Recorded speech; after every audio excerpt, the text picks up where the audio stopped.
రేపు Avatar 3 fire and ash ఈ cinema అయితే రిలీజ్ కాబోతుంది. దీనికి ప్రమోషన్ లో భాగంగా ఆ సినిమా డైరెక్టర్ జేమ్స్ కెమెరాన్, ప్రపంచవ్యాప్తంగా మంచి గుర్తింపు పొందినటువంటి డైరెక్టర్ జేమ్స్ కెమెరాన్, అలాగే ఇటు మన దేశవ్యాప్తంగా మంచి గుర్తింపు పొందినటువంటి డైరెక్టర్ రాజమౌళి, వీళ్ళిద్దరూ కూడా వీడియోలో మాట్లాడుకున్నారు. అంటే వీడియోలో మాట్లాడుకోవడం అంటే ఒక ప్రెస్ మీట్ కూడా ఏర్పాటు చేశారు. అలాగే వీళ్ళకి ముందు రాజమౌళి గారితో పాటు మరికొంతమంది ప్రముఖులకి, చాలా తక్కువ మంది ప్రముఖులకి ఈ యొక్క సినిమాని ప్రీమియర్ షో అయితే వేసి చూపించారు. ఆ సినిమా గురించి విశేషాలు కూడా జేమ్స్ కెమెరాన్ అక్కడ అమెరికాలో ఉంటూ వీడియో ద్వారా అడగడం జరిగింది. అలా అడుగుతూనే నేను నీ యొక్క సినిమాలో పని చేయాలనుకుంటున్నాను, కొద్ది రోజులైనా వారణాసి సినిమాలో చేయాలనుకుంటున్నాను. ఎంతవరకు వచ్చిందంటే ఆల్రెడీ సంవత్సరం నుంచి షూటింగ్ జరుగుతుంది, మరో 6-7 నెలల వరకు జరిగే అవకాశాలు ఉన్నాయి. కాబట్టి ఖచ్చితంగా మీలాంటి వారు మా సినిమాకి వస్తే నాకే కాదు మొత్తం దేశమంతా కూడా సంభ్రమాశ్చర్యాలతో చూస్తుందంటూ రాజమౌళి గారు అయితే చెప్పారు.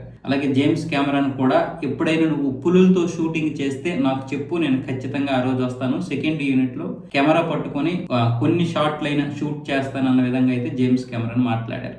అది ఇప్పుడు వైరల్ అవుతుంది.